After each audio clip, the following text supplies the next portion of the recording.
Assalamualaikum, shalom dan salam sejahtera bagi kita semua. Perkenalkan, nama saya Elisa Haryono dengan NIM 4519012071 dari kelas manajemen C. Pada video ini saya akan menjelaskan beberapa materi terkait dengan tugas MIT yang diberikan oleh Bapak Abdul Karim SE MM. Oke, yang pertama materi mengenai anggaran produksi, yaitu anggaran produksi merupakan salah satu anggaran yang disusun setelah anggaran penjualan guna menunjang kegiatan penjualan yang telah direncanakan tersebut. Selain itu, anggaran produksi juga adalah suatu perencanaan secara terperinci mengenai jumlah unit produk yang akan diproduksi selama periode yang akan datang, yang di dalamnya mencakup rencana mengenai jenis atau kualitas, jumlah atau kuantitas, dan waktu kapan diproduksi dilakukan. Selain itu, dalam penyusunannya sendiri, anggaran produksi mempunyai tujuan-tujuan, yaitu pertama, menunjang kegiatan penjualan sehingga barang yang disediakan sesuai dengan yang telah direncanakan. Yang kedua, menjaga tingkat persediaan yang memadai, yang artinya bahwa tingkat persediaan tidak terlalu besar dan tidak pula terlalu kecil. Dan yang ketiga, mengatur produksi sedemikian rupa sehingga biaya-biaya produksi yang akan ditanggung akan seminimal mungkin. Yang kedua, yaitu anggaran bahan baku. Anggaran bahan baku itu sendiri pada dasarnya hanya mencakup bahan baku langsung yang akan direncanakan dan digunakan dalam proses produksi.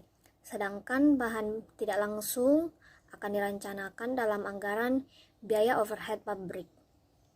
Nah, anggaran bahan baku pada dasarnya disusun untuk memenuhi tujuan-tujuan berikut, yaitu yang pertama, memperkirakan jumlah kebutuhan bahan baku, kedua, memperkirakan jumlah pembelian bahan baku yang diperlukan, ketiga, sebagai dasar penyusunan kebutuhan dana yang diperlukan untuk melaksanakan pembelian bahan baku.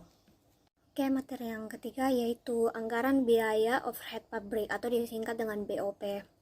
Nah, biaya overhead pabrik atau factory overhead cost adalah biaya dalam pabrik yang dikeluarkan sehubungan dengan proses produksi, kecuali biaya bahan baku langsung dan biaya tenaga kerja langsung.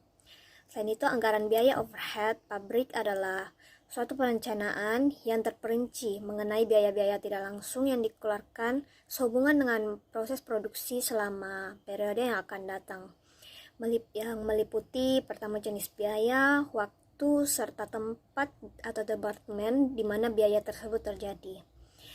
Selain itu, tujuan umum dari BOP yaitu pertama, untuk menjadikan alat pedoman kerja, kedua, mengkoordinasikan kerja, ketiga, pengawasan kerja yang dapat membantu pihak manajemen dalam menjalankan kegiatan perusahaan.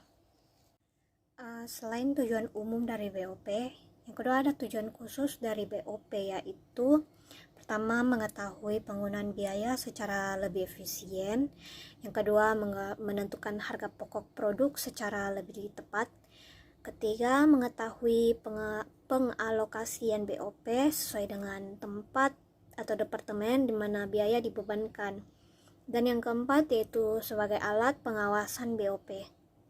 Oke, untuk materi yang terakhir yaitu keempat adalah anggaran variabel.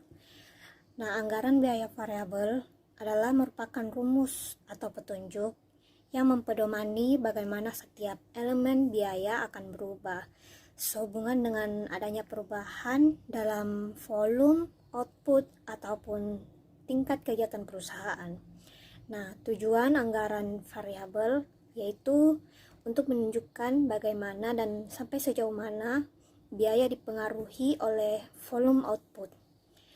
Selain itu, anggaran variabel juga dapat digunakan sebagai alat untuk melakukan perbandingan yang betul antara anggaran dan kenyataan, dengan terlebih dahulu menyesuaikan anggaran itu dengan tingkat kegiatan yang betul-betul dicapai oleh perusahaan atau bagian yang bersangkutan.